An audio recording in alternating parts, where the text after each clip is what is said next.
Okay, this is the 5th episode of the joeZONE podcast, and today I have with me Emile XY. YX. YX? Yeah. Did I get that wrong? Okay. Most people, YX. XYZ. I'm so used to saying that. It's actually YX because Y, what is the history behind it is like because of the Malcolm X period. So everybody was changing their surname to X. And then I was saying you must understand why you're using the X because of the whole slave tradition. Okay, so understand why you're using X. And a question mark at the end. Okay, that's a good start. Okay, so Emile YX is an activist. He's a South African hip hop pioneer. He's a b-boy. He's a writer. He's a recording artist. He's a founder of Black Noise, the Juice magazine, Heal the Wood Project, African Battle Cry, and African Hip Hop Indaba. I've been to the last two, and I know about all the other stuff. So that's how I got that. And his current project is busy with his mixed Mense, and we have some of his guys here with us today. Sorry, can you introduce yourself? I'm Charlie, aka X2C, aka Lang Genoeg, aka. All of the AKs, Ed. Hi, my name is Stefan. I'm from Lavendale, but currently I just moved to Pelican Park. We've been a group now for about 4 to 5 years now.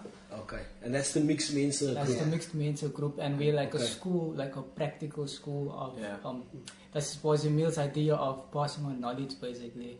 Like how can he teach a group of Lavendale? Because we've been part of Emile for since we were kids. Yeah, it's been the first hip hop class we took was about 15 years ago.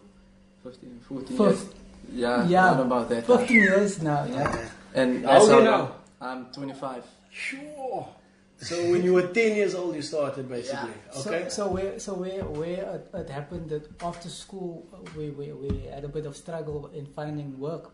So Emile decided, okay, how can I teach? How can he pass on the skill side of being able to form a group? And we had some tours, so we toured. Okay, I toured I toured to the US in doing what? Is that b-boying or doing what specifically on the tours? I had the opportunity to go with Black Noise basically. So in that way I learned how to the performing part. I kind of gained the experience from sharing the stage with Black Noise. Yeah, so that was in 2014. Yeah, but way before that we had workshops. We had a workshop, a course we did. So what does the workshops entail? Yeah. So how to become a facilitator of I started with dancing first. Okay. So that's one element towards the group, and Charlie was more into the rapping part. Okay, so you guys learn the craft, and then you instill your knowledge in others, you pass it on, basically the pattern. That's cool. And you're doing that in different areas, and you're getting education from overseas. So that's awesome. Yeah. Yeah, I mean, the exciting thing for me is that how can the elders in Africa, because it's a tradition to pass on what we know, and in a practical manner. Because often you go to these sessions where people tell you how you can become famous, and the real truth about it is that only a few people can make it in the industry, because the industry is a capitalist structure. So, and then most of the people don't come to someone like Reddy D or myself or the guys who've been surviving beyond the industry, outside the industry. Whether occasionally we visit the industry to do a thing, isn't the only thing. We don't require to be the best-selling artist. We just figure out a way of how we're going to survive. Like with D, he DJs, he used to perform with BVK and with so it was a variety of ways that we figured out to make an income beyond just waiting for the industry to give us handouts. So with them, I told them, check here, it's a practical hip hop school. This is the reality I'm putting you through. And you can get paid for doing work with Heal the Wood, teach, facilitate. But if you want to be a performance group, like this is what it's really about, and it's going to take a while. And while you're doing it, because they were four first, At first. and, And now it's just two of you guys. You just do It's just the two of us right now. Okay. So you're the MC and I'm the B-boy, You're the B-boy. but we switch roles. yeah, because they all Okay. started as b-boys again. Like that was my main thing. Also, Okay. right? So to pass on that like 15 years ago, and they much. I'm old Baliak on so I feel like once I see them dance, I'm like, yo, the job that I needed to do was done. Okay. And then when like we put the group together, like I can't be the only one rapping in the show. Let's work on writing rhymes. And I mean, Charlie already had much more of a skill of writing rhymes, but like the process of how, like what the topics were. Yeah. Like I'd sometimes write like the gedachte of the whole thing, and then give each one a verse, Yeah. and then they chop it up. Nah, it can so clunky, like Okay. But the idea was there, and like that was the first album that we did, and since then, like there've been movement of Owens that like the other two guys. Charlie also went to work at one stage. He was like, "Yeah, he don't want to give me no freedom of expression." I know that all too well. So it was again allowing that learnership to be beyond like controlling. So he needed to see that for himself. And like you tell me, like when sometimes we still like pick him up to gooi with to whatever, he'd like say, "Yo, whatever you said, Emile, is like I just like hear your voice in the back of my head." I'm like, yeah, bro. This is so it's like people like the assumption is that like everything you teach people absorb. Yeah. But people have to experience those things for them to really like, oh, now I get what you're saying. Okay. Even when I first took them, like it was him and another brother Leroy who was now working as well. I took them with to America. I always told him, you're so quiet, man, bro. You've got duidelijke skill. And, But you said getting experience, just go to America instead. You must put that that's on your portfolio in your CV. But the thing that really stuck out from it learnership. was they believed the bra there more than me. Like the bra came to them and like, yo, you're so amazing. And they were like, oh, yo, really? I was like, yeah, I think of your eigen scene, and also like just the angle we took was to have like an African style, man, like the music and the dance. Like people didn't want to see breakdance because they see breakdancing in America. They hear rapping, but if you come with like a guma, and you get something different. You get the Mense to shout like Usya and Hoya on like Kyk Flesh. They're like, yo, what's this, man? Because you're bringing your flavor they haven't seen before, man. Okay. So like telling them that over the years, they were like, to show Emile, because in South Africa you just hear American stuff, right? But when they went there, the Mense wanted like, yo, can you almost teach us to like do gumbo dancing and those type of things. Yeah, all our traditional flavors they want to know more about. You check? Okay. So it's almost like that, like you have to take Mense there to for them to believe. So you guys are dropping your first or your second CD now? Second album. Our second album, but it's but you're gonna have a launch party on the 16th at the Hive, I believe. Yeah, it's in Musenberg. Yeah, I've been there. It's a cool spot. Yeah, I actually did my my ninth album. Yeah. Solo album there with my kids. My wife was here, and so it was actually the album was actually like a what do you call it, like a lullabies from Haiti and like stories from Africa. Okay. So and the vibe was lekker, man. That's what I'm saying. It's a lekker laid back. It isn't like a June 16th. People must you say have a stick out at the Hive. Like we'll punt it also in on the adverts. So on the CD, you guys are both rapping. Yeah. Okay. So can you guys drop like a quick a freestyle or a verse or something for me? On the spot, yeah. On the spot. You never knew it was gonna happen. Verse van Kaapse Quick one. A quick one so we can have it in our chat or so. Ik is geaan met een vocabulary en mijn tong maak een geklapperij. Ik maak die skapen die mekaar, zodat ze kan wakker blijven. Nou, hoe zien ze een fout met die way ik mijn woorden pronounce weet? Nou was de sign language en was mijn middelvinger zieke te strikt. Nou, ik zeg gangans voor die gamgams, plassens die taal kom al lang kan. A long talk to freedom, my kakebeen loop al mankel. My Engels droeg op, soos die water in Cape Town. En sy weer Afrikaans vir my so 'n bietjie van die sooi brand. Ja, my broer, die taal is 'n agamdrila. But ouwa's skiet my taal af soos die Amerikaner. They don't judge you by your character, they judge you by your vocab. No man, I speak Afrikaans, but just with most swag. But time and again is die cats in die binne in die fashion trends. But die papi dink is lucky van is mos ou baas is best friend, but baas hy dislocate his jaw, hy's vocally gestremd, hy pretend hy's ou baas, but hy vergiet hy is gemeng. Nice, nice. As jy jou hond in 'n kat lê om te blaf, Dan blaf die blaf die kat. kat. So die kat is gedeklo, so hy don't krap. So skrappe in 'n bakkie trek die katte mekaar af. En die wat dink hy boe is die kat wat suiwer blaf. As ja. Hy's like, hy's ook. So, check you, we're talking about stand-up comedy before this. There's some stand-up comedy in there, the rhymes there, I hope you know. So you guys, any one of you can go up on stage anytime and I'm sure you can make a crowd laugh. But that is, so in that rhymes, like you had like a bit of comedy, you had a bit of, you made me think a bit, and you were making it rhyme. There was so much to that, and that's cool, that's awesome. Like, But it's also like that. For me, that song is almost like a follow-up to that Afrikaans thing we did. yeah, I Because, know that. you know what I We have mean? that So, project. Yeah, so it's like Judge from the, yeah.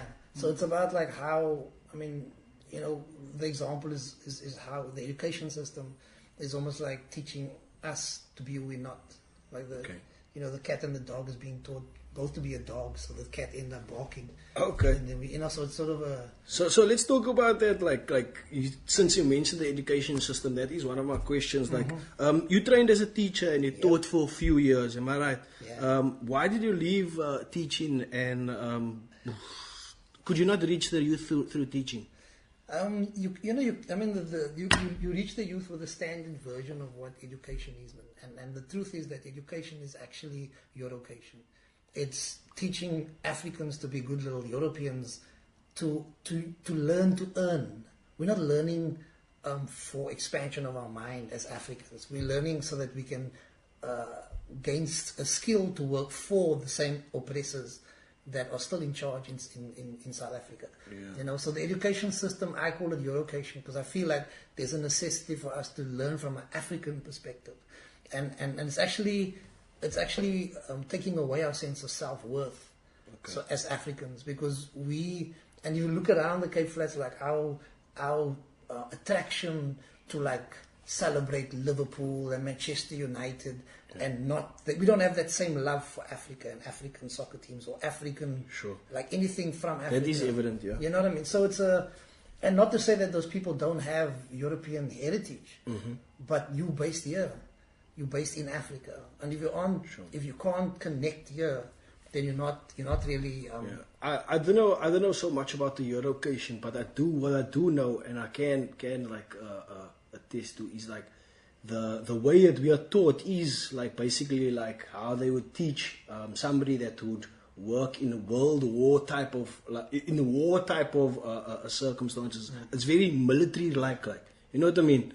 Everything is very uniformed, and it's I don't know if that's the right way of education, but that's a topic that we talk hours about, and the rabbit hole runs deep for education. And I left that because like my last thing I asked the group of ladies was my situation. Like, will they follow their passion or their heart and not know if they're going to get money, or will they stay with like rather take a job and every month they'll have a 9-to-5 like paycheck. And so out of like 45, like 43 like this, or maybe 42, or like, nah, we're gonna stick with a 9-to-5. And that broke my heart. I was like, if this is what we're doing, and this was grade 5, so like standard 3 like this. Yeah. If this is what we're doing to young people, like breaking their spirit of following their passion, then we're not creating anything. Like we're basically supplying workers for a system. And so I was like, I can't do this. And also I was reading a lot of black consciousness, a lot of like information about Africa. And in truth, Africa contributed to the foundation of civilization on the planet. We're all originally from Africa. Yeah. So like, I go, when I travel now overseas, like I speak at schools about that fact. And people are like, they're blown away. They pay me for speaking like alongside other professors.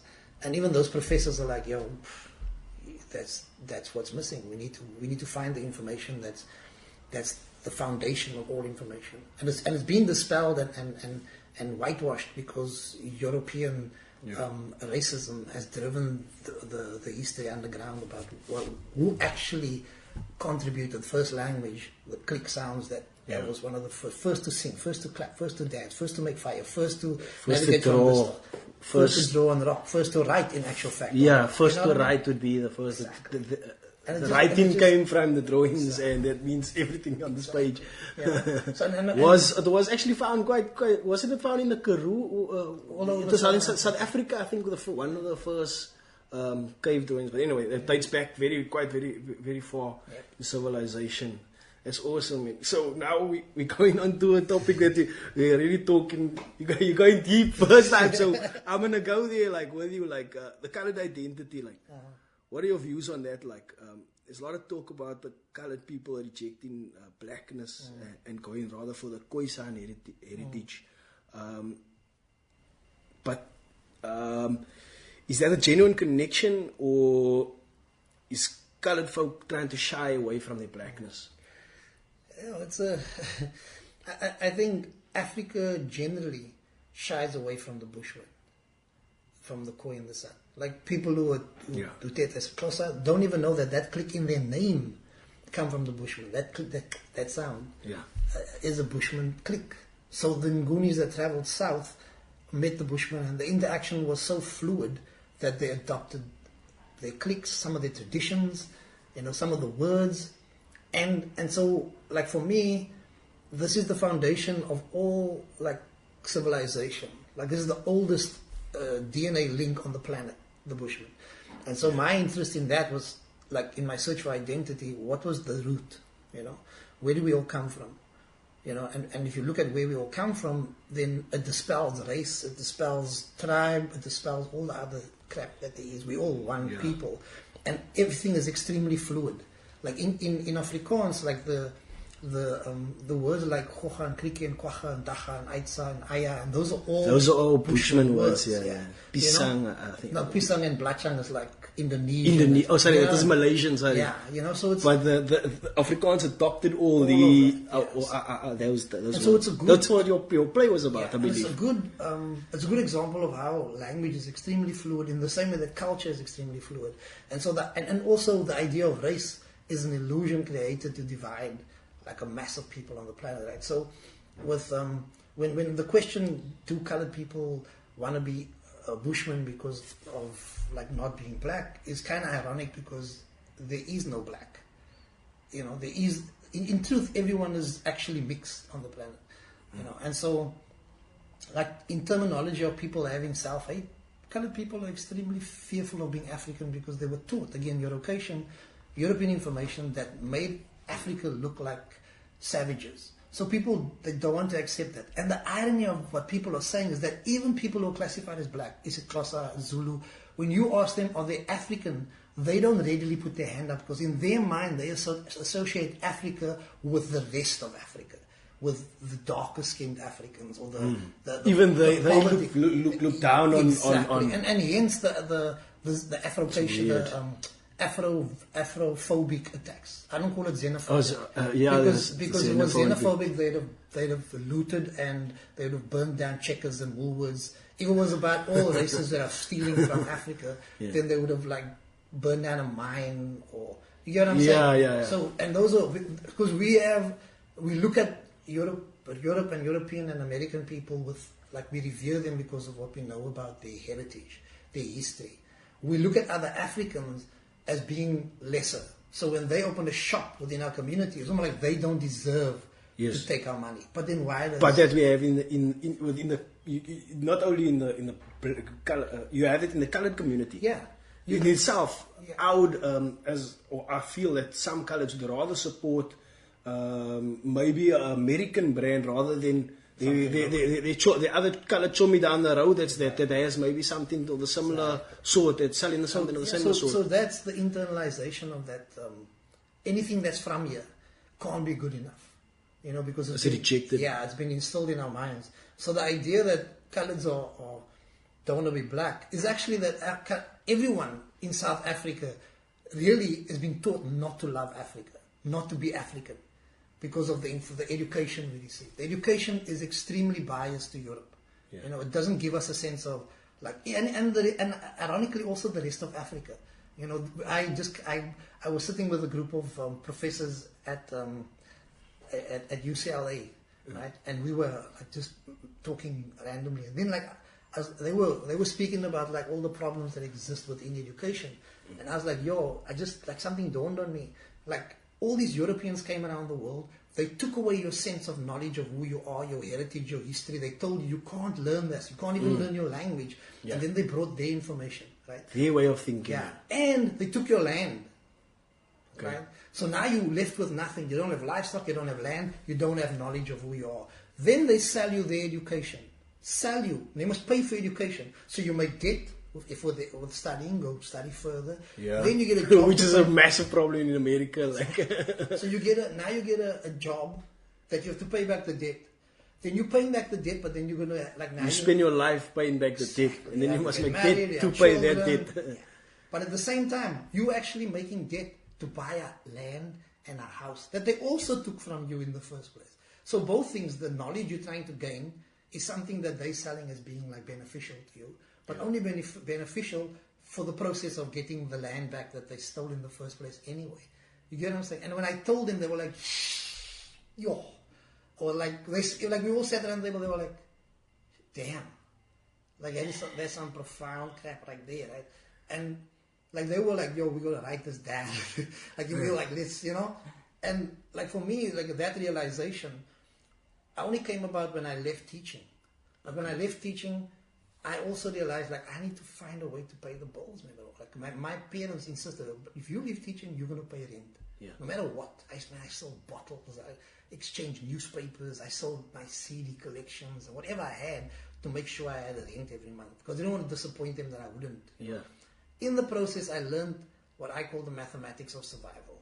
Like, if I need a certain amount of money to buy a car, I need to figure out how many like ways I could teach breakdancing. I adapt, I do shows, I get money from a percentage of black noise shows, I sell t-shirts, I just diversify the income streams that I'm getting. With the mathematics, I figure out I need to pay my rent. That's the amount I need to reach for. And I pay my rent, okay, quiet. For the years from my, like, give it to my tiny. Next thing on my agenda, how much do I need? 35,000 or so I'll buy this other brass venture. Right, though, I'm not going to do this. Blah, blah, blah. Like, organize a dealer sponsor for Black Noise. I go in so often, they tell me, yo, don't you want to just be like a part-time buyer? I'm like, yo, my bro, at what percentage? They're like, nah, you can sell it. I sell like product to Mense. Within a year, like less than a year, I got the money for the car. I buy the car cash. You get what I'm saying? So all of the. So that was the beginning process, of. yeah. Is that the beginning of Black Boys that you're talking about? Black Noise. It's like I mean, it wasn't the beginning of Black Well, Noise. It was more like let's just put it this way: you live in teaching now, right? Education. You live in that system. Now you're going to start surviving in this world, and the way that you have to start surviving is that Black Noise. You already started. We already hustled, right? One of the owners in Black Noise, Mikey. He was like, because we come from a b-boy background. Mikey was like, Emile, remember you like the only one of the only is myself and Edmund, because he was studying BCom at UCT. So like the two of us were still doing what we were, you know, and like occasionally, I mean, we were there for the crew, but we weren't in. So Mikey made this comparison. He said, you and Edmund, you are the only two owners in this boat that got a life jacket on. If this boat sink, you own so safe. You need to decide. I'm like, yeah, my brother, okay, I'm in. All in. All in. And that I feel like a lot of our community, we're not willing to take that step. You know what I mean? It's a hell of a step to take. Can I tell you from my perspective? I would love to take that step. I would love, like, there's nothing more. Even recording this podcast and telling you how much I hate my corporate job as a threat in itself. They can find us and they can fire me for that. But I have to be honest and I have to view my opinion if I'm going to put out content that is honest. That is my mandate. And a frag of our Mense, like, when I have this conversation with them, like, it's like, I know that they want to do this. Yeah, right? There's so much of us. There's so much of us. And again, I come back to that thing about like how land and education, right? Yeah. So now you stuck. Like, as soon as you get married, you have kids, you got this debt, you got to pay rent, and it becomes bigger, right? Yeah. I mean, I waited till like 4 years ago. to like officially, like finally get married. I'm like, I'm gonna be 50 this year. I waited a long time. My life is like 3 months. You got a very understanding wife. But Now wife. you Your check girlfriend with- that time. And the thing is that and this is the thing that I tell them also. It's a good support system. You need to, no, but you also need to sit them down. Like, they need to know that this is what you do. And you need to be able to, like in my case, I'll tell her, like, you know, this is what I've always done. Like, I'm not going back to doing a 9 to 5. You know? And she'd be like, yo. And there's obviously, like, friction. But when she met me, she knew, I told her ahead of time, like, I'm going to continue doing what's my passion, irrespective. So I feel like a lot of guys, they don't, you know, from the get-go, explain what their passion is. Because it's not easy. Like, my wife almost left. Before we got married, she was like, oh, I can't deal with you. You're just like stuck. I was like, I'm not stuck. I'm being honest. I don't want to be what society wants me to do. And like even the negotiation of my children, like I was like, how are we going to make this a reality? You're like, this is what I do. Like, you know, the economics attached to this. She's like, don't worry, we'll sort it out. Yeah. You know, but I was honest from the get-go. You know, now it's like I'm here, she's there. I go back in a month, fly back here again, right? But like Mense, that people around the table, they're like, you fly, we'll pay for the flight.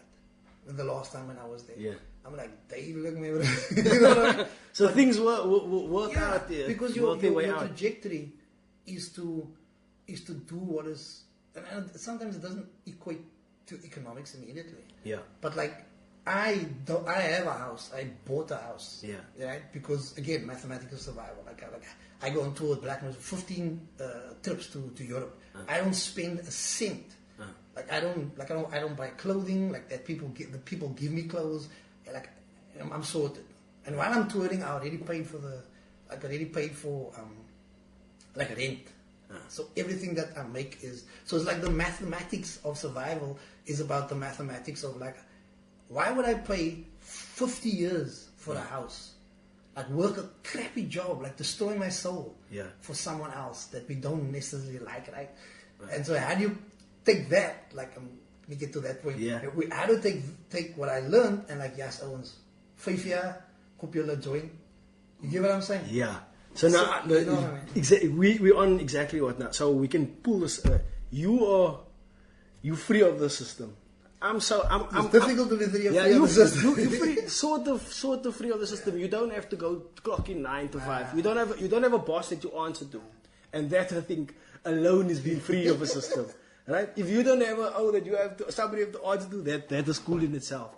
But also with myself, right? Okay. Because let me just cut in there.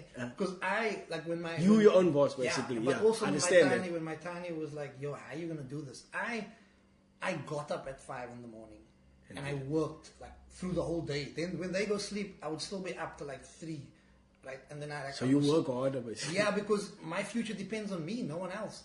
So I can't wait for handouts. Like I used to. But you're passionate about it doing, so it's easy for you to do. Exactly, when you're passionate about it, it's easy to so do, it's right? easy to do. So now I would like to say this: you free of the system. I'm in that system, right? There is one of you, and there's probably thousands of me in South Africa, or even stuff like that. But I have found I've seen ways to get out of it. Yeah. I'm getting that ways. I'm using this podcast. Somehow I'm gonna monetize it. I don't know how. I'm telling my wife it's gonna happen. Somehow it's gonna happen. I don't know how I'm gonna happen with sponsors, but it's gonna happen. I'm finding my way out. Yeah. How do we show? Or I know you're showing it with these guys. You getting these guys out, but how do we get more people fucking out of that plug out of the back of the head, like free them from everything? How do we get people to do that? Because we know what our passions is. Some of us, we all lucky enough to know what our passions are. A lot of lighties on the Cape Flats, they don't know what their passions is. Like I told you about, we have boxing in Grassy Park, and I trained boxing with some guys for a few years, but I had some guys for like maybe 2-3 years, and then after a while they just leave them. They reach a certain age, and I'm sure you've seen this over and over again. They reach a certain age, and then they're just like, now girls or whatever, drugs. I don't want to go there, but whatever, they find a way. How do you keep the focus? How do we keep the focus? How do we get people passionate about their things, whatever they want to do, because it's difficult. Like nobody knows, not everybody knows their passion. It's like, I mean, with what you're doing. Like, Yeah. I mean, you mentioned, what is the name from Africa, Blaze? Glenda Jones from Glenda. Africa Blaze. Glenda. Yeah, she also found a way out of the. Amazing, because Glenda doesn't really care about like the dance organization. She is her dance organization. Yeah. And Glenda said something to me years ago. She was like, "Yo, Emile, this is not what's happening with b-boying. This aggression is going to just lead to trouble. Like, this competitions. I mean, b-boying and hip-hop is based on competition, but if these kids like aren't..." And I when she said it, I was like, b-boying is about battling anyway, it's okay. And years down the line, I got what she's saying. We're not ready. We're not ready to battle because we feel that it's us. Like, if we're not good enough, then it's us. It's not like I'm going to go practice and be better. The actual battle is within yourself. It's not like I'm battling him now. I'm going to like be angry and go on Twitter and Facebook and we're going to Fadala. Because and the problem is all... That's what it's become. Yeah. The whole culture has become about like... And rap and anything else really. If you look at South African soccer team, they just lost against, was it Madagascar or whatever, right? There's no passion and drive to represent yourself to the fullest. So a collective... You can't pull a collective when you don't have... Like, I mean, imagine those soccer players knew that they're the descendants of the oldest people on the planet. Everyone come from them. So suddenly their sense of self-worth change. I have to, for the history of who we are, bring that 5, 10... pride. The Brazilians have that, like, that history. That but you see, even they do, but if they play a game against a country that's much more disciplined, like Germany, then the discipline overtakes their sense of worth. Because also in Brazil, European excellence is the standard that is sold to black people. So black people, even though they got the best flow, they're not confident like, yo, let's cross the ball around, right?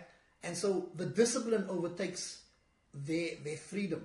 Their ability to play is millions of times better than the Germans. But the Germans' sense of like worth, that we can win, is like with the Americans. The Americans, the first thing they say is, we're taking this. They say they won already. You get what I'm saying? Because the belief drives the action, right? You get what I mean? Yeah. So the same with our... It's how they think, the mentality of approaching. If you believe, that's already the game won. Like, you need to believe from the get-go, I'm going to be successful at this. And like, we struggle with that in Africa. Because we walk with our shoulders bent over. We don't, like, there's no okay, chest out. That's the Americans, they chest out. Like, yo, this is ours. Especially the African Americans. Like, yo, and I mean, if you go to a basketball game, you won't believe me, bro. How cocky they are. Not really how cocky they are, but that man is flying for like 5-6 meters, my bro, and that ball crashing. I'm like, and they're like twice as tall as me, my bro. And like wider, like almost twice as wide. Like this is the superhuman. This is the like survival of the African slaves, man, bro. The ones that survived the trip. Yeah, sure. Like I'd sit there in awe, man. I'm like, jeez, look at this, man, bro.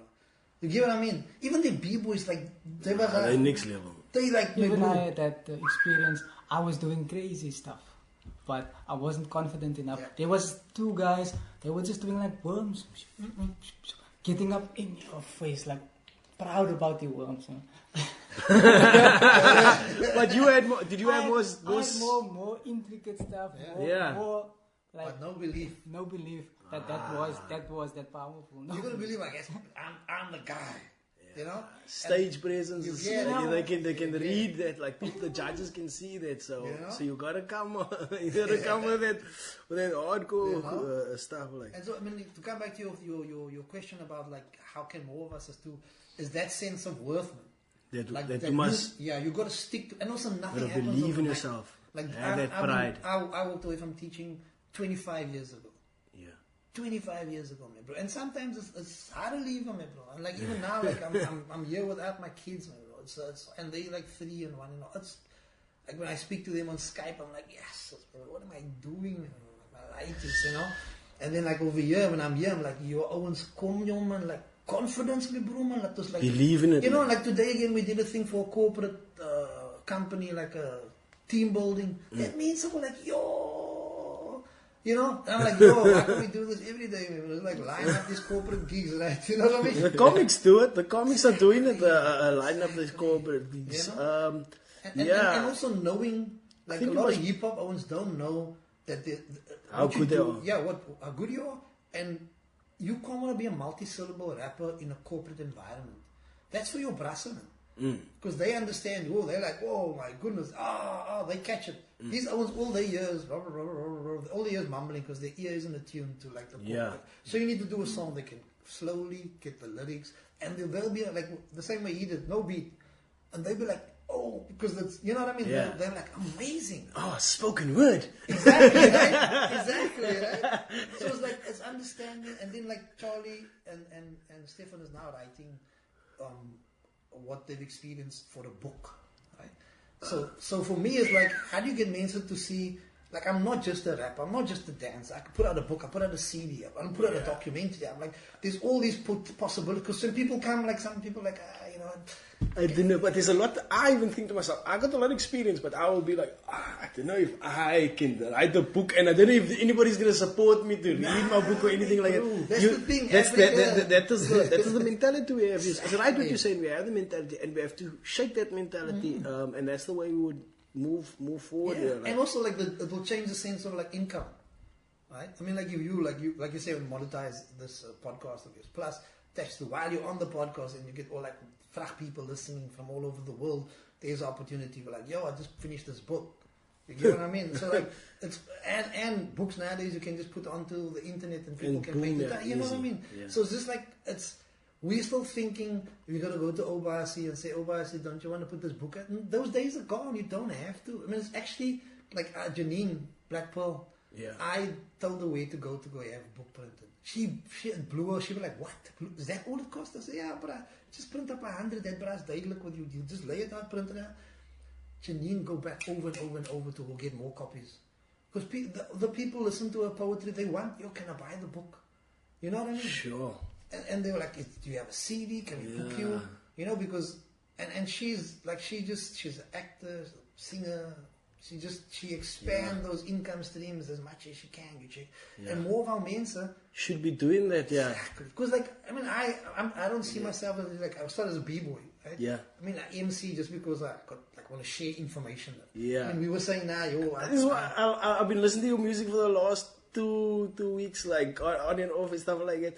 And you getting a point across there to me and stuff like that. But it's obviously your music is not mainstream. It's not on KFM. But the thing is also understanding that. Like, I'm making reference to a song, but anyway. So it's also like, how do you?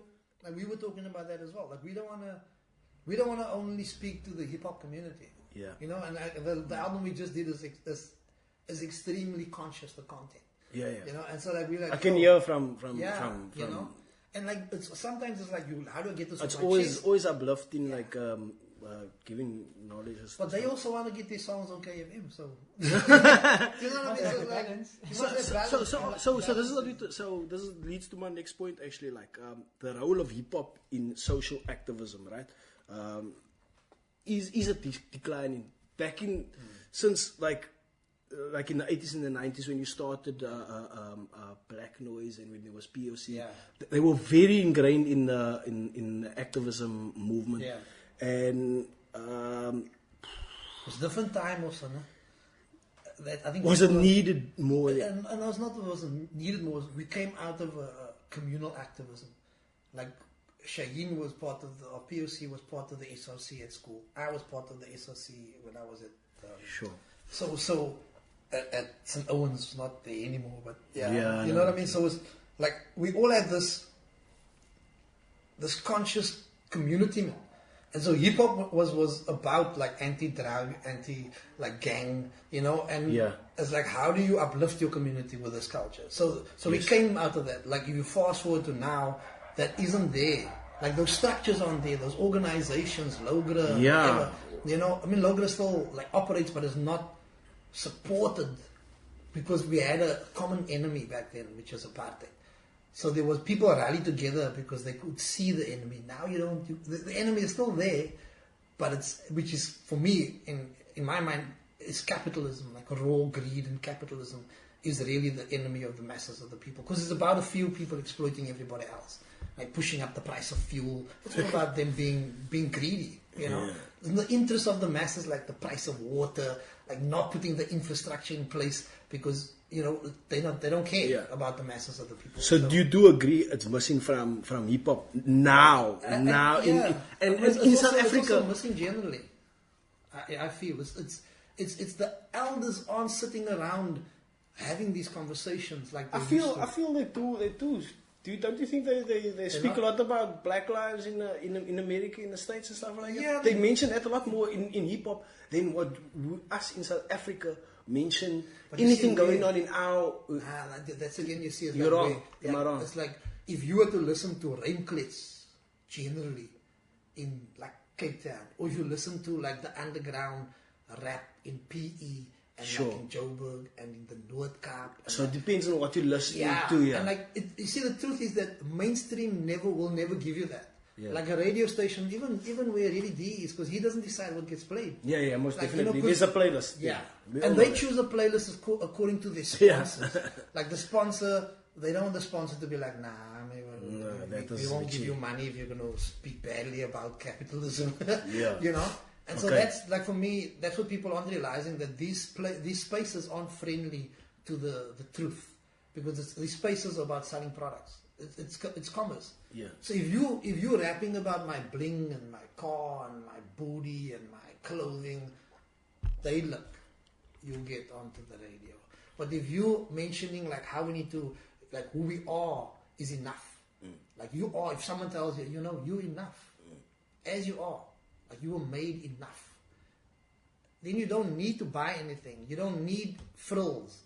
Your value isn't determined by like the gold chain you're wearing, or the latest cell phone, or the car, or the clothing. Sure. You are enough. And so they don't feel comfortable playing that, because that. So you say it is there, it's just not being exposed. No, it's not. There is people speaking though, but it's just not. We don't hear it as much. Obviously, I don't hear it as much, but.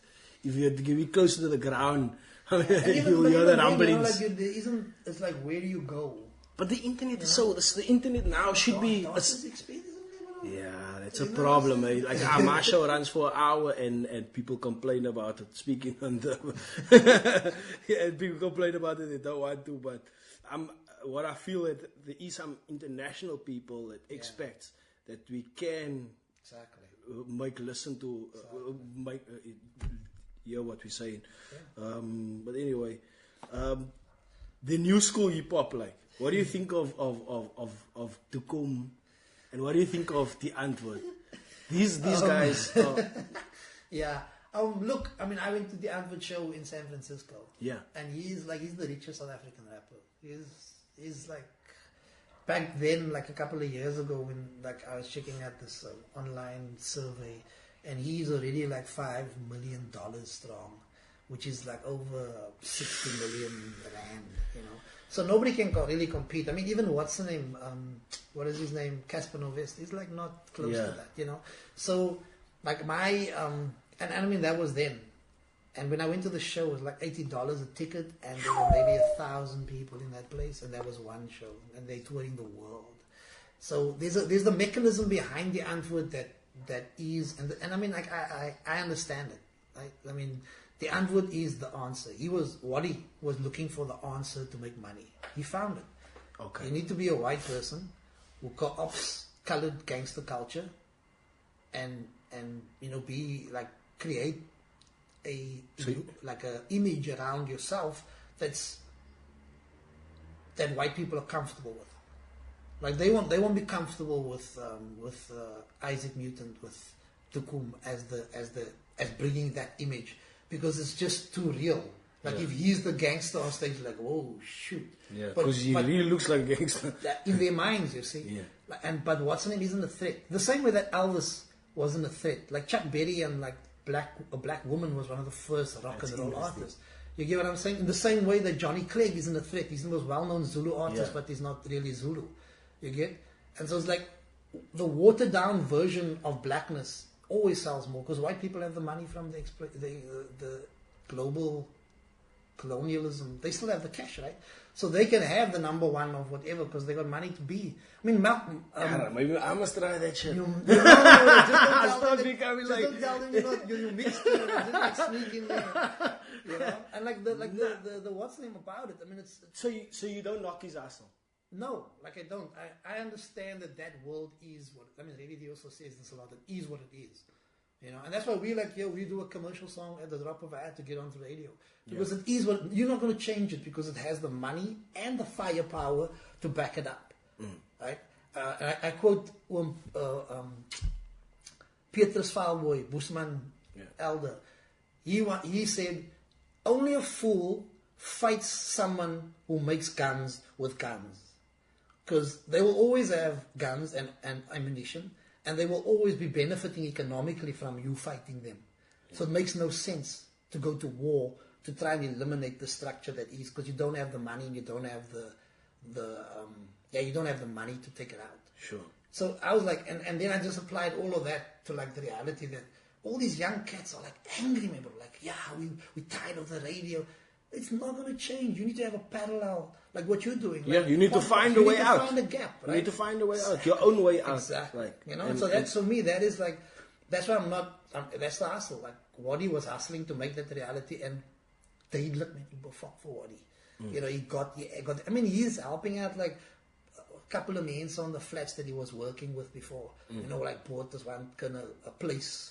And she sources the Owens who's in the video and what, so she's got a job and so like, I mean, like, what's the name? Actually, Isaac hung with him. Isaac shared like, and a lot of Owens, Scully, Garlic Brown, they hung out with him and like shared. So he embedded himself in the community. Yeah, I remember that time. And understood and understands what's going on there. And like for me, this is the way the world operates, my brother. They're not going to give you dark-skinned money, their money. The same way that, and this is going to be hectic for you to hear, Michael Jackson had to turn to a white person and play rock and roll. Because he understood at a certain point the black money runs out. At a certain point, when you get to a certain record sales, that's it. And so he had to figure out, like, okay, I need to make rock and roll. I need to like have a non-color image, right? Because this is what this world expects. And then he got to travel the world, and people loved him everywhere because now he was like, what is he? Isn't this Afro wearing fat nose? He doesn't look like his doesn't look like it. His hair looked. You get what I'm saying? So it's like his hair changed a lot from Jackson 5 days. And that's the power. And this is the thing I tell lighters at school. Like, no matter how you change, like in their world, you're always black. You understand? So I can attest to that. You know what I mean? So sometimes I shut my mouth. Like sometimes I shut my mouth and something like, in London, like I must tell you the story. In London, I keep quiet, and they employ all the South Africans, right? And there's a list of us, like. So they tick us all off, and I'm in the room with the South Africans, and they're all like, ha ha ha, and they're making jokes, and they start making like a joke that is not like above board, like they say something, and I think what not gets used, like I don't know if that was a specific term, but then I say like something like sorry or excuse me, I say, but when I say excuse me or sorry, it kicks straight in like. And then the one who looks at the other guy and it's like, oh shit, what just happened now? Like, so yeah, they do treat you different if you're not the same. Like, but okay, I don't know if maybe that was just those guys. Like, I can't say everybody's at the same way, but I know that in that situation, it was cut for me because. I never ever experienced that before, but now it's like, yo, shit. Now, this is how it really is. I just got to America last year. My wife then left, and I left a bit later and got there and traveled there. And there was this whole thing with Charlottesville, right? So this guy Emile, who's the MC, put out this track, and he wanted MCs to jump on about like what's happening in Charlottesville. And the chorus was "Raise Your Weapon. which is your voice, right? And so I was like, okay, cool, I'll drop a verse, and I'll like obviously big up Cape Town, and like my verse was basically about how we're all victims of like the illusion of racial purity, and that it's, you know, that you know, about the minds and how like they own all of this wealth, but are still fearful of change. You know, like the problem is you. I ended off like, you know, like the problem is the fingers pointing back at you. You the problem. Yeah. You know, you need to deal with like your insecurities of like, you know, anyway. So I put it out. But I was tagging like a lot of groups, man. And one of the groups I tagged while I was there was South Africans in the US. Like, yeah, yellow, what not? They looked at they came to my page. That's the worst scam. And they're like, yo, like, yellow, wat moet bly waar hulle is, hulle kom hier en hulle problems van Suid-Afrika saam. I was like, click, delete, block, delete. And I was like, yo. I mean, I wrote to the page and said, like, and then the what do you call it, the moderator of the page was like, you know, we don't like to actually have people posting politics. Okay. You know, but then if you look at the page, there's like little gifts, you know, like little stuff about Africa, and like, you know, like insulting stuff about black people. Yeah, I'm sure tons of Jacob Zuma memes or something like that. Is, you know, and so I said, look, I just tagged people in, and like you can delete it. I don't know why you put it up. Yeah. You know, I sent it. You okayed it. You know, and like you can delete it. It's cool. Or I'll delete it. You know, for that matter, I'm saying what I want to say. And like I was like, man, bro, you know, the depth of like people are actually going there because they still want to maintain like the whole like white supremacy, I'm better than black people type of mentality. And that was, and not everybody obviously, but like the tone on that page. Yeah, I was like, yeah, and it sort of it made me realize like the racism that and this is going to sound weird, but like white supremacy. Is not only against us. It also tell up for them. So it makes them fools to the illusion that like this, like what everything is they don't care about them. It's really about dividing people. But the people who are running, like capitalism isn't like a frach white people lost their houses in America. If capitalism cared for them, they wouldn't have lost their houses. Yes, you get what I'm saying? Yes. So it's like an illusion of safety, but it's full safety. It's like even like how Americans treat like certain other Americans, like like you can see the classism, and even when you go to the United Kingdom, like in London where I live, like North London and then like South London, you're like, even within white people, they discriminate against other white people. So we always have that weird tribalism. But isn't tribalism? I think it's not even. It's just like layers of like insecurity, man. Yeah. You know, I mean, like, and to come back. This is the human thing. It must be a human thing. It's a taught thing. I mean, racism is taught. It's institutionalized. That's why, like, a lot of Black Lives Matter people say black people can't be racist because we don't have institutional power. We can't, like, the books of the school. We're not running that. We're not in control of the system because it's in the system. It's embedded in the system in schools, libraries, universities, television, radio, everything in the system. It substantiates white supremacy. Yeah. It's set up in that manner. So when you're saying like you don't have power to stop like a white person from getting a job, that's not the power. Or a white person to like work his network globally. You don't have that power, right? That power continues. Yeah. You know, so the distribution, like if I come up with a brilliant book about how we all should like we're all human beings and we all should like, you know, that system won't distribute it. Because it's anti the system's agenda of keeping. You get what I'm saying? I don't have power to bring about the change that they you know they claim that I have. So I mean, like, and when I was there listening to a lot of like black people speak about like the same white supremacy makes it okay when a black person is killed. Like there's no uproar. Like every school I went to, I said like, how is this okay? How do you sleep? Like if a kid is killed in his grandmother's backyard because the police thought he had a gun. Yeah. First of all, that's your backyard. How do you just come into someone's backyard and open fire? Like you don't even ask, but like because they're black in your mind, they're guilty. Before anything else, like your program cops made them guilty. Your You know what I'm saying? Like before they even pull up there, it's guilty. Understand? Like the one song we wrote with when you walk around in town and you go to the shops there, like at the waterfront. They'll follow you around because like in their mind, colored owns are there too. Even you're just coming to see. You don't have the money to buy their stuff. But yeah, why must you follow just to see? You get what I'm saying? So again, you're guilty by the. And the funny part is they created this, like their Simon Delan, their Four Corners, their movies they make of us, make it seem like we constantly gangsters, criminals, and so they're afraid of the same image they created of us. Not even us. We don't have. They're making us false. You know. And like black people in America, the irony about that is like globally, the African American is the symbol of cool. Like every cool thing, like language and twists and twangs and stuff that the white America use, like dissing and chilling and and that's all black people's like ebonics. The world uses it now. Yeah. Right?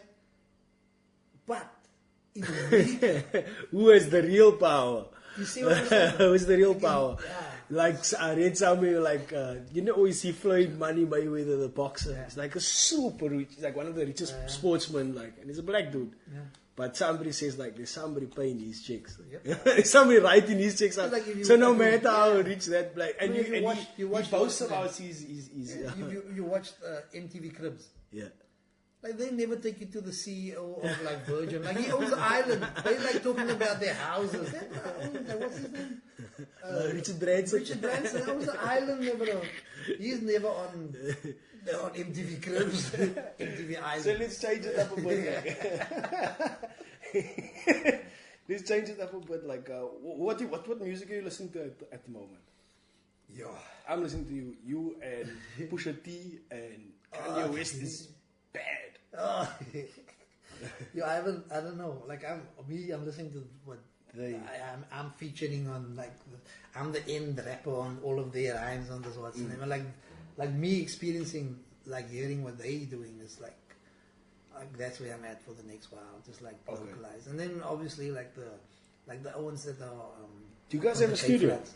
We just record like in the bedroom or the lounge or old school, still hustling. Yeah. I want to get me a studio. The truth about it is that like it's the same these days, man. It's like and you're comfortable. You're in your own space, and studios are extremely expensive for no particular reason. Nah, but I mean not like a studio.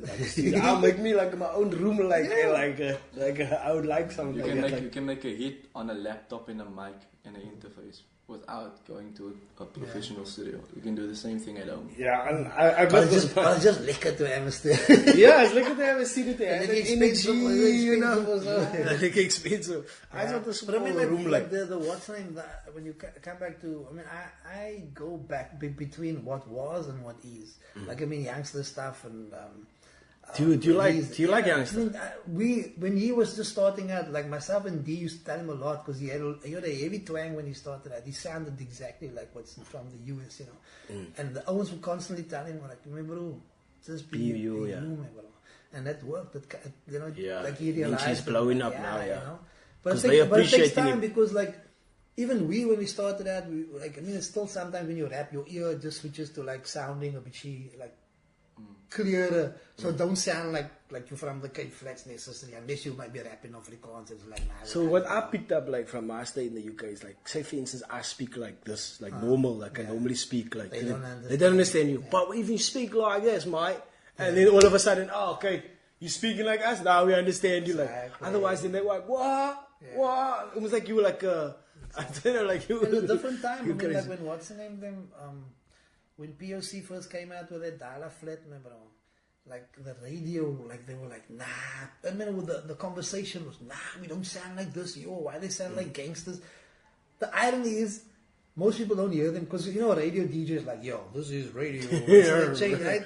So like Dimitri Jagels. You like didn't even know how he looked until you saw him because like this is Dimitri Jagels. And he don't look like his voice. Now you see the brand, this brand, Dimitri Jagels. as dit die juggle see, you know what I mean? It's You like, look back short or something like with a duck stem like. you know. So now and then when that song came out, like Dala Flit, like they were, I just remember like even my time was like, why this Owen sounding like this? I said, boy, but like listen to you, how you sound. So yeah, but I won't sound like that on the radio because in our minds we never heard ourselves on radio. So POC really opened that, like, I mean, and I'm a Moose POC fan from back in the day. Even though I'm not part of Black News, the rest of Black News, they hated that I grand the crew. But like, why? That was because it was always because we come from a b-boy background, man. So there was it's like a battle. So you're not supposed to say that out loud. So when people interview me, obviously my favorite rap groups locally is Prophets of the City. Obviously, I'm in Black Noise, but then they're like, "Yo, why you gonna?" Because the thing is, like, also POC. Yeah, but if you like the word, didn't necessarily mention Black Noise out loud, man. Like, you know what I mean? So they were like, "Yeah," and also there was like our own. We already had finished school and this, like, how can I put it? We didn't, like, we went into it knowing what POC, like, I actually asked, like, Reddy D and Lance, like, you check here, what's the industry really like? They were like, nah, don't do it, me, bro. Like, rather keep your teaching job. They were like, they were deadly honest about it, because when from outside people looking in were like, yo, this owns on TV, they're making money, but in truth, it was a hustle, man, bro. Yeah. You check. So they said that, and I was like, and I saw when I left teaching, I knew that already. Like, it's going to be a hustle. The other ones in Black Noise also had. They were like, yeah, they may be just saying it, and you know. And I was like, man, bro, listen to this man, man, bro. This is going to be a hard job, man, bro. So for me, like, and to come back to like what I mean, I often go back to listening to like Brasa van die Kaap and Prophets of the City and stuff that had like Robbie Jansen, like Cape Crusader, one of my favorite tracks, because they had like that Cape jazz flavor attached to it. And then I listened to Toomey from Toomey and the Volume. Yeah. The reason a little bit, but you know, I also switched to this whole American thing, which I'm not a big fan of. You know? Okay. And then internationally, there's over the name of Ian Kamau. He's been like, I mean, he hasn't put out something in a while, but his stuff is amazing. You know, because it's I listen to stuff as more content, and then like on the non-hip hop is like my passion is still like Rage Against the Machine and those awesome like driving rocket dogs. Yeah. And, you know, and then Tracy Chapman just put out like a 30th anniversary of an album. Always a good one. You know, and yeah, and I actually contributed an article to the ebook. Is it? Yeah, they asked people to contribute like how her music influenced our lives. Right? Okay. And so I put up that song Butterflies Fly By. I shared the link. I was shocked when I opened like a page to the book. It was an online book, right? And like they had put the images from that and like Hilda Wood's like links and in that page, so like, you know, people read it. Like, was that your biggest song, Butterflies Fly By? I don't know. Which is like the stuff that one is my favorite. I like that one. The song itself, like, for me, it's because of the content, and it's a story. The content. We were just saying about this morning, like how it's like people, and also initially, like a lot of people, like wrote back to me and like, you always say like, how come they didn't know that colored people contributed to the struggle. It was heavy. I was like, yo, but then you can understand why, you know, and you can understand. So I was like, oh, yo, really? And then after like that first statements were made, like people who were there that day, maybe were like, yo, where can I get this video now? I must share. And I started sharing like Australia, New Zealand, America, Europe. Like Mense were just tagging footage on the video is good as well. Like it's like it needs to be.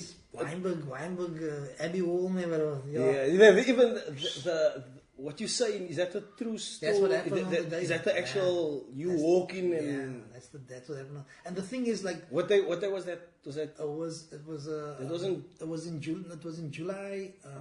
Like I think the 15th or 16th. It was the day before the Trojan Horse event happened, I think. And the thing is, I was in the US, and I was telling the story about Emile Jal, about how he was younger. He almost ended up having to eat another person because they were kids, man. They were child soldiers, and like they had no food, man, bro, and they walked for days. Where's this? In what country? In Sudan. Okay.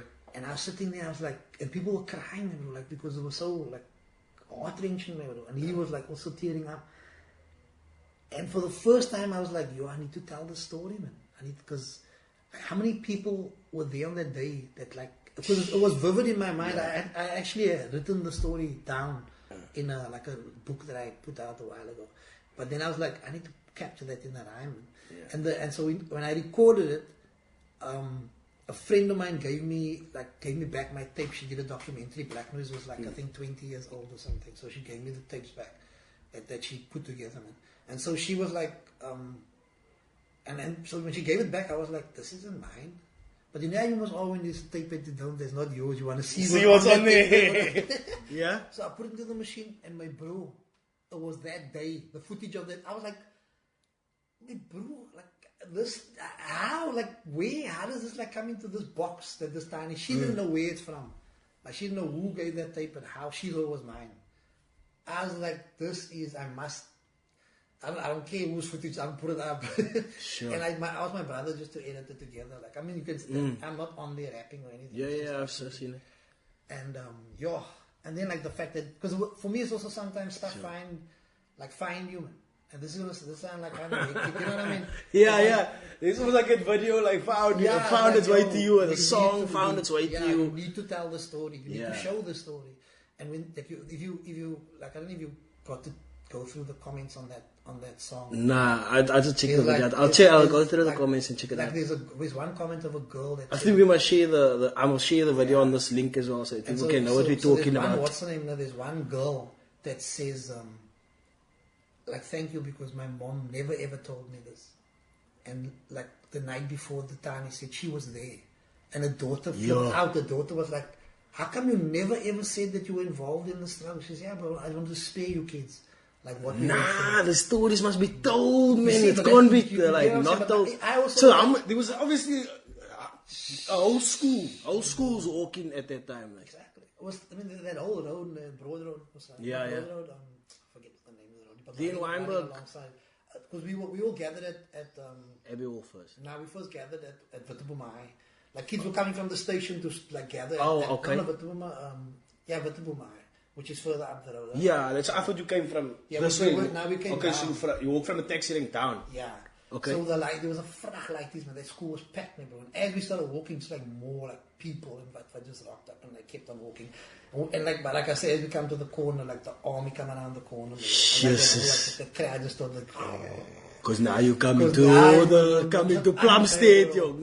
They must block Plumstead now. But we were going to end up at what's the name anyway, man? At Weinberg for the rally, man. Okay. And so your sister's going to park there, and they blocked off that road there. So when we gooid, that is what is Rosemead Avenue, no? Yeah. So when we gooid into the school, like they were like, oh, because they probably thought we were going to cut down through and like just gooid. Yeah. But that wasn't the intention, right? So when we were in the school, so the light is from like Menenberg and the New Park, like up into the, because it was a triple story, man, like into the top sections, like Sure. And you can just imagine that light is like, the energy, man. And then like everybody's like, shh, dash them down, like, yo, speakers late, just chill, man. So those like mates are like rallying the mates. I'm sitting there, like that's why the song Butterflies Fly By. Okay. I'm sitting there, and you're so waiting, like, and listening to like the ones talking, the usual. Do you know who any of the speakers was? Like my bro, actually, that was what's the name was Trevor Manuel, because that brother pulling away. That was him, and he was late that day, so they actually arrested him. When they pulled him over, they arrested him that day. But as they pulled him, the car, like, because they're plainclothes cops, and we didn't check it was cops. We just checked first, like, I think they brought colored brass in, so we didn't expect. So when they grabbed him, we're like, yoy! Like, everybody get, because you're all sitting down on the tarmac, everybody get up to, like, you rush to that brass, I take a gun out there. We just in the car, like, yeah. But then, like, plank and gooders fly, dirt burns, your grof, bro. And, like, it's just like a bug. It was and so because it was so vivid in my mind, and, like, because, like, prior to them, the speaker coming, like, this butterfly flew over our heads. Yeah. Like, I was, like, focused on, like, and the thought, like, in my mind, my bro, wanna run freedom, my bro. You know? And so, that was what done us the chorus of the song Butterflies Fly By.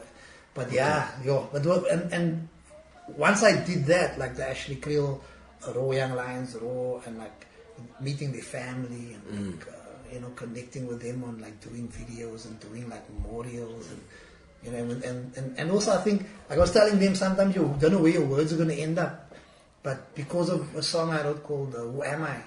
I know that one. Yeah, I mentioned My name is Emile. Is that one? No, this is no, is that? yeah, it's about like okay, how we are this mixture, you know. So basically, like who am I as in like my heritage and like our community's heritage. So anyway, so someone from Ireland, I think it is, like I don't know where he heard the track. So he was interested in the colored community. So he came and he met someone in Bonteheuwel, fell in love, and like they have lighties. So I didn't know this. Like, that's spooky, man. This brother just write to me and he was like a while ago he's like, yo, I'm so like this track just like stuck in my head for a while and I want to see this community. I don't know where if the girl was there that he met her there or we met her here. I don't know the details. So the launch of Action Commandant, like me and him, I'm doing the MCing, we perform one number in Bonteheuwel in the community center, and I'm like MCing for the day. I can barely because my sciatic nerve and but I'm like in pain, but I'm like, it's important day since the energy is driving me. Yeah. The event is finished. This Brakam is like, hey man, you know, I wrote a mail to you a while ago, like I'm here, I'm like Ashley Krill, and like my wife's family is from here. I'm like, brah, you there, brah? Like, yeah. Like this song caused me to come find out. I was like, this is heavy, man. Like I just go on, wrap your head around that. You know, so like those type of moments that like make you think, oh, the internet is a wonderful place, eh? So we don't need these radio stations. You know we don't need these radio stations. Even this what I'm putting out. We don't need no radio stations. I'll put out content. You can put out content. They can. Somebody in Ireland is gonna fall in love with the colored community.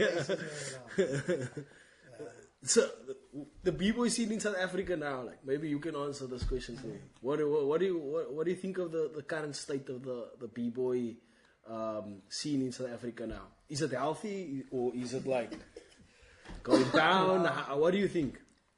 Okay, from what's happening right now, yeah, everyone is saying like there's all these federations trying to, I don't know, like trying to make money from local creation basically. Sure, yeah.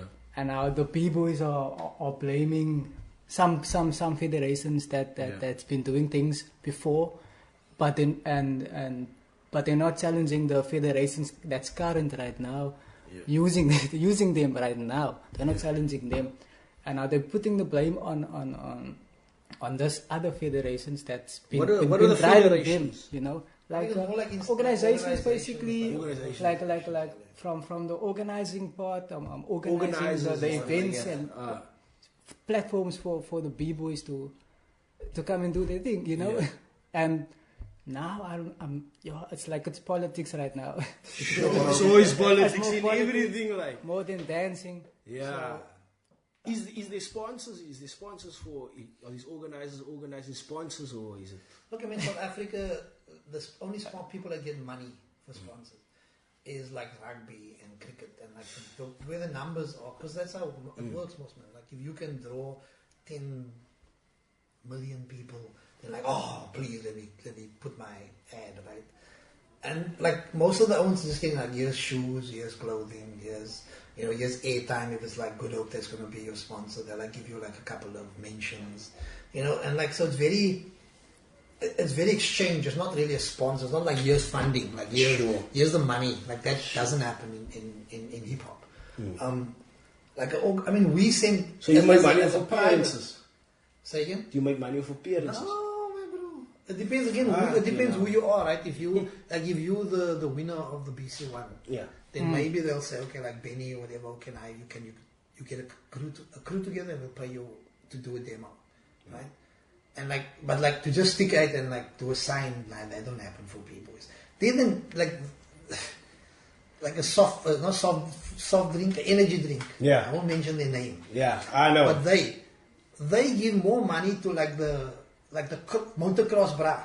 Like if you look at, he gets 120,000 rand, right, for his thing. Then the b-boy get like a phone. Here's a Galaxy something, and a ticket to go represent South Africa. We've as a community-based organization, Hilderwood, have sent more than 200 Mense overseas. In the last couple of years that this energy drink has been involved, they haven't even sent 10 Mense in like more than 10 years, right? They haven't sent 10 Mense. We've sent 200 Mense to stuff all over the world. Do you still have your is the African hip hop in? I think I see the African hip hop in the you still have, right? Yeah, the you event still have we the don't African really, battle cry. Yeah, the event we don't really push anymore is Battle of the Year, which is the international event we used to send Owens to, because the amount of money that we put into it versus how many b-boys there are these days is like you can never raise enough money at the door to buy those flights. Shouldn't there be more b-boys instead of less b-boys nowadays? Is Owens not wanting to be b-boys? Look, it's a tough thing to do, man. It's the hardest dance there is. Like, you have to really want to give yourself body some pain if you do that dance. Man. That is a beautiful art form. It's an amazing dance, and like I honestly can say, like my ability to like be able to speak, if it wasn't for b-boying, I'd never step out of my fear to say what I feel. You get what I'm saying? Because you step into the middle of a circle. I'm a watchman, bro. You gotta that has to put you on the spot to like, yeah, I'm gonna say something, you know. And so like that's why I have this passion for it. And I also feel like, I mean, today I was commenting on some old statement that like I actually stepped out 8 years ago. I walked away from this with my back injury, but connected to the back injury was people saying that like myself and Reddy D are in the way of like the culture growing hip hop. So I was like, all right. That is craziness. Can you believe that? Who said that? Owens. No, it's a stupid thing. Okay, I to be honest with you, here's how I see things, right? You need the Owens. There's Owens on your level, then there's like generations, right? Exactly. And each generation is handing down information to the next generation. When you have lack of when that is missing, then the message also gets missed, and that gap, that generation that missed that gap, they're just gonna do whatever they want to do, and they're gonna do stupid things also, and that has happened in the States. I think there was awesome generations of liquor rappers. And now, did you see this crazy thing, the tattoos on their faces and stuff like that? It's because obviously somebody didn't hand the baton on properly. It's also somebody's not also the culture. The money dictates what is sold. Like if you have profound MCs like say Talib Kweli or like Wu-Tang Clan or Public Enemy or or the native tongue rappers, they've become fearful of people learning from that. You get what I'm saying? So it's like they will rather promote mumble rap. You get what I'm saying? Because it's beneficial not to have someone saying something profound. So like, okay, and also the clown mentality. If they can sell black people as being a bunch of clowns, then it's a win-win for them. You know? Like if you act stupid, like I mean the thing that Kanye did, mentioning that slavery, like it was like people wanted to be enslaved. Yeah, that is stupid. But he's trying to sell an album, and that album sucks. Yeah, but you see it again. But they will market that. He got me. He got me though. You did? Because I wanted to listen to the album. I listen to it once, but I wanted to listen to the album to see if it lived up to what whatever was going on. You know what I mean? It's like. He said a lot of shit, and then let's see. That was a publicity stunt. I don't know what's going on with him. To cut in for the b-boys, I started with being involved from the developmental side of things. It wasn't commercial for me. I had Black Noise coming to my school. Mm-hmm. And I saw b-boys there, not from the commercial world, you know. So they taught me some moves, but they made sure that they see like knowledge with me.